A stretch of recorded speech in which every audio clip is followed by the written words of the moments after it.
السلام علیکم ورحمۃ اللہ وبرکاتہ۔ نحمدہ ونصلی علی رسولہ الکریم، اما بعد۔ عزیز طلبہ کرام، جماعت دہم مضمون اردو عنوان مجاز مرسل کے حوالے سے آپ کا اردو ٹیچر مفتی مطیع اللہ آپ سے مخاطب ہے۔ جی بچوں، آج ہم علم بیان کا جو تیسرا رکن ہے مجاز مرسل، اس حوالے سے ہم لیکچر دیں گے۔ آپ پوری توجہ کے ساتھ اور خلوص کے ساتھ پورا لیکچر سماعت فرما لیں۔ جی بیٹا، مجاز مرسل کسے کہتے ہیں، اس کا معنی کیا ہے، لفظی اصطلاحی تعریف کیا ہے، اور اس کا استعمال کیسے ہوتا ہے، تو چلیے اس کی تعریف کی طرف چلتے ہیں۔ مجاز مرسل کسی لفظ کا حقیقی معنی کی بجائے مجازی معنی مراد لینا۔ کوئی لفظ ہے، اس کا ایک حقیقی معنی ہوتا ہے اور ایک اس کا مجازی معنی ہوتا ہے۔ تو جب کوئی لفظ حقیقی معنوں کی بجائے مجازی معنوں میں استعمال ہوا ہو اور اس کے حقیقی اور مجازی معنوں میں تشبیہ کے علاوہ کوئی اور تعلق ہو، سمجھ آ رہی بات؟ کسی لفظ کا حقیقی معنی کی بجائے مجازی معنی مراد لینا، جبکہ حقیقت اور مجاز میں تشبیہ کے علاوہ کوئی اور تعلق ہو۔ بات سمجھ آ گئی بیٹا؟ یہ حقیقی اور مجازی معنی کیا ہوتا ہے؟ حقیقی معنی اور مجازی معنی کیا؟ تو کسی لفظ کا حقیقی معنی وہ معنی ہوتا ہے کہ اہل زبان نے اس لفظ کو جس معنی کے لیے مقرر کیا ہے، خاص کیا ہے، وہی معنی اس لفظ کا حقیقی معنی ہوتا ہے۔ اور مجازی معنی وہ معنی ہوتا ہے جب لفظ اپنے موضوع لہو معنی کے علاوہ، یعنی لفظ جس معنی کے لیے وضع کیا گیا ہے، مقرر کیا گیا ہے، اس معنی کے علاوہ کسی اور معنی میں استعمال ہو جائے، وہ دیگر معنی، وہ دوسرا معنی، اس کا مجازی معنی کہلاتا ہے۔ آپ دیکھیے، یہ مثال میں شیر آ رہا ہے۔ اس پہلی تصویر میں شیر سے مراد چیڑ پاڑ والا جانور ہے، حیوان مفترس جسے کہا جاتا ہے، وہ مراد ہے۔ تو یہاں شیر اپنے حقیقی معنی میں ہے، کیونکہ شیر چیڑ پاڑ والے جانور کو کہا جاتا ہے۔ دوسری تصویر میں آپ دیکھیے شیر آ رہا ہے، وہاں پر شیر سے مراد کیا ہے، وہ انسان ہے۔ تو یہ شیر انسان کے معنی میں جو استعمال ہوا ہے، یہ کیا ہے بیٹا، یہ مجاز ہے۔ یہ کیا ہے؟ مجاز ہے۔ آ گئی بات سمجھ؟ تو مجاز مرسل کا معنی دوبارہ ملاحظہ فرمائیے۔ مجاز مرسل جب کوئی لفظ حقیقی معنوں کی بجائے مجازی معنی میں استعمال ہو اور اس کے حقیقی اور مجازی معنوں میں تشبیہ کا تعلق نہ ہو بلکہ کوئی اور تعلق ہو، تو اس کو مجاز مرسل کہا جاتا ہے۔ مجاز مرسل کی اقسام کیا ہے اور اس کی صورتیں کیا ہے؟ تو اس کی اقسام پڑھتے ہیں کہ وہ علاقے، وہ تعلقات جو حقیقت اور مجاز کے درمیان ہو، وہ کتنے ہیں اور کون سے ہیں؟ جی بیٹا، تو پہلا تعلق یا پہلا علاقہ، جز بول کر کل مراد لینا۔ جز بول کر کل مراد لینا۔ ہر مرکب چیز، اس کے اجزاء بھی ہوتے ہیں اور اجزاء مل کر کل بن جاتا ہے۔ مثلا آپ دیکھیے، انسانی بدن میں اعضاء بھی ہے اور تمام اعضاء یہ مل کر ایک کل، ایک حیوان، انسان بن جاتا ہے۔ مثال دیکھیے، میں آپ کے گھر میں قدم نہیں رکھوں گا۔ میں آپ کے گھر میں قدم نہیں رکھوں گا، تو ظاہر ہے قدم انسان کا ایک جز ہے، لیکن یہاں قدم جز بول کر اس سے پورا انسان، پوری شخصیت مراد ہے۔ اگر کوئی قسم کھائے کہ خدا کی قسم میں آپ کے گھر میں قدم نہیں رکھوں گا، تو قدم رکھنے سے مراد کیا ہے؟ پورا داخل ہونا ہے۔ اور اگر اس نے قدم رکھا تو وہ قسم میں خانص نہیں ہوگا، کیونکہ قدم مراد نہیں ہے۔ یہاں پر قدم جز سے مراد کل ہے۔ دوسری مثال دیکھیے، مدت ہوئی اس نے چہرہ نہیں دکھایا۔ مدت ہوئی اس نے چہرہ نہیں دکھایا۔ اب یہاں پر ظاہر ہے کسی کی دیدار اور ملاقات کے حوالے سے یہ کہنا کہ مدت ہوئی اس نے چہرہ نہیں دکھایا، یہاں چہرہ جز ہے لیکن مراد صاحب چہرہ مراد کل ہے، کل کہ اس نے مدت ہوئی ہے کہ اس سے ملاقات نہیں ہوئی، یہاں چہرہ جز مراد نہیں ہے لیکن جز بول کر کل مراد لیا گیا ہے۔ اسی طرح کل بول کر جز مراد لینا، کل بول کر جز مراد لینا، مثال دیکھیے، میں ہر روز فجر کے بعد قرآن مجید کی تلاوت کرتی ہوں یا کرتا ہوں۔ اب قرآن مجید کل ہے، قرآن مجید 30 پاروں کا ایک مجموعہ کتاب ہے، کلام ہے، اس کو قرآن مجید کہا جاتا ہے، لیکن ظاہر ہے کہ فجر کی نماز کے بعد پورا قرآن کوئی پڑھتا نہیں ہے، پورا قرآن کوئی تلاوت کرتا نہیں ہے، بلکہ اس کا ایک جز، ایک حصہ، ایک پارہ، 2 پارے، 3 پارے، اور بالعموم کیا ہے سورہ یاسین لوگ پڑھتے ہیں۔ تو یہاں قرآن مجید کل سے قرآن مجید کا ایک حصہ ایک پارے کی شکل میں، ایک سورت کی شکل میں وہ مراد ہے، کل بول کر جز مراد لیا گیا ہے۔ دوسری مثال دیکھیے، کل بول کر جز مراد لینا، دلی جو ایک شہر تھا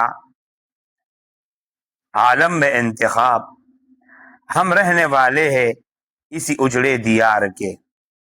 اب ظاہر ہے دلی پورا ایک شہر ہے، اب پورے شہر میں کوئی رہتا نہیں ہے، شہر کے ایک کونے میں، ایک شہر کے ایک خاص علاقے میں ایک خاص گاؤں میں ایک خاص گھر کے خاص حصے میں بندہ رہتا ہے۔ تو یہاں کل یعنی دلی بول کر اس کا جز یعنی ایک خاص حصے میں، کونے میں رہنا مراد ہے۔ اسی طرح مسبب یعنی نتیجہ، انجام بول کر سبب مراد لینا، ایک ہوتا ہے سبب، ذریعہ، وسیلہ، ایک ہوتا ہے اس کا انجام، نتیجہ، مسبب۔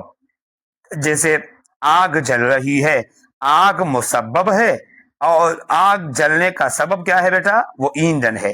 تو یہاں آگ جل رہی ہے، حالانکہ آگ جلتی نہیں ہے، آگ جلتی نہیں ہے، جلنے والی چیز وہ کیا ہے؟ ایندھن ہوتا ہے۔ تو مسبب یعنی آگ بول کر سبب یعنی ایندھن مراد لیا گیا ہے۔ اسی طرح دوسری مثال، دل میرا سوز نہا سے بے محابہ جل گیا، آتش خاموش کی مانند گویا جل گیا۔ دیکھ، آتش خاموش کی مانند، آتش جلتا نہیں ہے، جلتا وہ ایندھن ہے، لیکن یہاں پر مسبب بول کر، نتیجہ بول کر سبب وہ ایندھن مراد لیا گیا ہے۔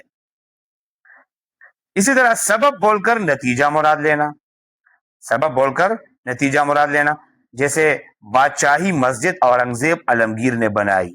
اب ظاہر ہے یہاں اورنگزیب عالمگیر نے بنفس نفیس تعمیر کا کام نہیں کیا، بلکہ عام مستریوں نے کام کیا ہے، انجینئر نے کام کیا ہے، مزدوروں نے کام کیا ہے، لیکن اورنگزیب یہ اس کا سبب تھا، اس کا سبب تھا، اس کا آرڈر، حکم تھا، اس وجہ سے وہ تعمیر ہوئی۔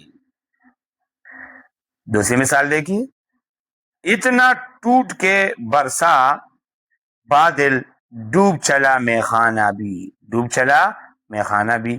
اب بادل کیا ہے؟ یہاں پر بادل یعنی یہ سبب ہے، یہ بول کر، اور بارش، پانی جو ہے نا وہ کیا ہے؟ مراد لیا گیا ہے۔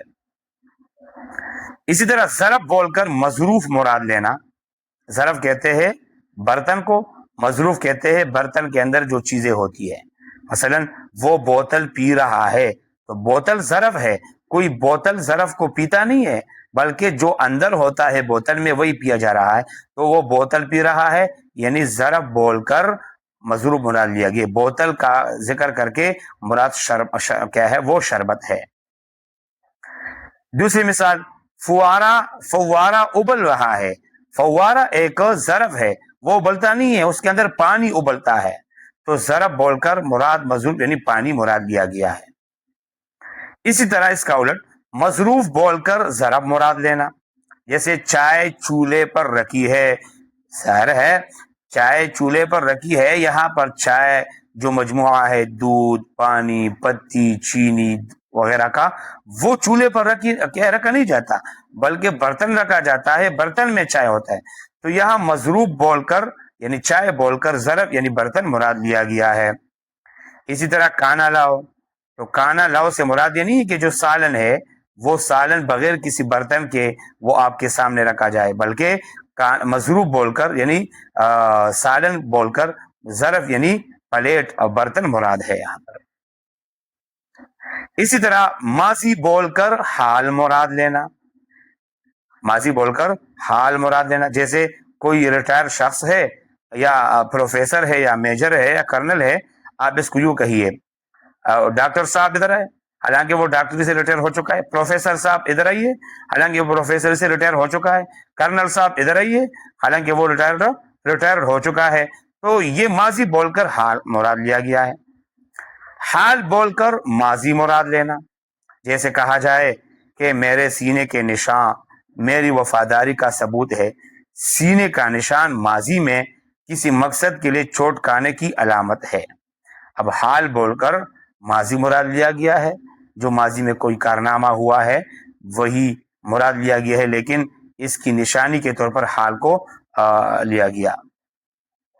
مستقبل بول کر حال مراد لینا، مستقبل بول کر حال مراد لینا، جیسے کسی طالب علم کو ڈاکٹر صاحب کہہ دیا جائے، حالانکہ وہ کہیں جا کر پڑھے گا اور کیا ہے کئی سالوں بعد وہ ڈاکٹر بنے گا، لیکن اس کو کیا ہے حال ہی کے اندر ڈاکٹر کہنا یہ فیوچر اور مستقبل کے لحاظ سے ہے۔ اسی طرح حال بول کر مستقبل مراد لینا، حال بول کر مستقبل مراد لینا، جیسے کسی تکے کھلاڑی کو اور لنگڑے گھوڑے کو یہ کہہ کر کیا ہے تکے کھلاڑی اور لنگڑا گھوڑا کہہ کر کسی کھلاڑی کو تکے کھلاڑی، گھوڑے کو لنگڑا گھوڑا کہہ کر شکست کا اندازہ لگانا۔ تو یہ جملہ کسنا یا کہنا اس سے مراد کیا ہے مستقبل کی شکست مراد ہے۔ اسی طرح مضاف الیہ بول کر مضاف مراد لینا، مضاف الیہ کسے کہتے ہیں؟ وہ مرکب جو مضاف الیہ سے مل کر بنتا ہے، اس کو مرکب اضافی کہا جاتا ہے۔ اور مضاف الیہ وہ لفظ یا وہ شخص یا وہ چیز جس کی طرف اضافت کی گئی ہو، اور مضاف وہ چیز جس کی اضافت کی گئی ہو۔ مثلا زمانے کے لوگ کہنے کی بجائے یوں کہا جائے زمانہ خراب ہے، تو دیکھیں زمانہ مضاف، لوگ مضاف الیہ، زمانے کے لوگ، تو آپ زمانے کے لوگ کہنے کی بجائے زمانہ خراب ہے، مضاف الیہ آپ نے مراد لیا، زمانہ مضاف الیہ کہہ کر زمانے کے لوگ یعنی مضاف مراد ہے، زمانے کے لوگ یعنی مضاف مراد ہے۔ تو یہ مجاز مرسل کے طور پر اس طرح عام استعمال میں یہ جملے استعمال ہو جاتے ہیں۔ مضاف الیہ حذف کر کے صرف مضاف کا ذکر کرنا، جیسے یہ مرکب اضافی ہے، سگے اصحاب کہف، سگ کتے کو کہا جاتا ہے، یعنی اصحاب کہف کے کتے۔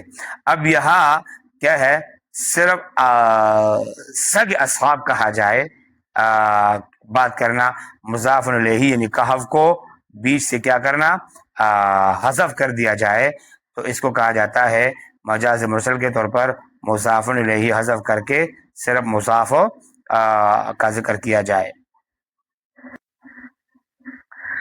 اعلیٰ بول کر صاحب اعلیٰ مراد لینا، جیسے کہا جائے کہ قلم سے تلوار کا درجہ زیادہ نہیں ہے، تو ظاہر ہے یہاں اعلیٰ قلم مراد نہیں ہے، تلوار اعلیٰ مراد نہیں ہے، صاحب قلم اور صاحب تلوار یہاں پر مراد ہے۔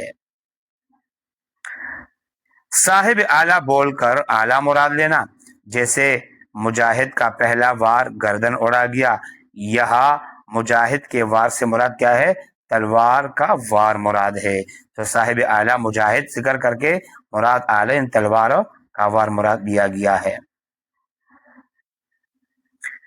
جی بیٹا، امید ہے آج کا لیکچر سمجھ آ گیا ہوگا۔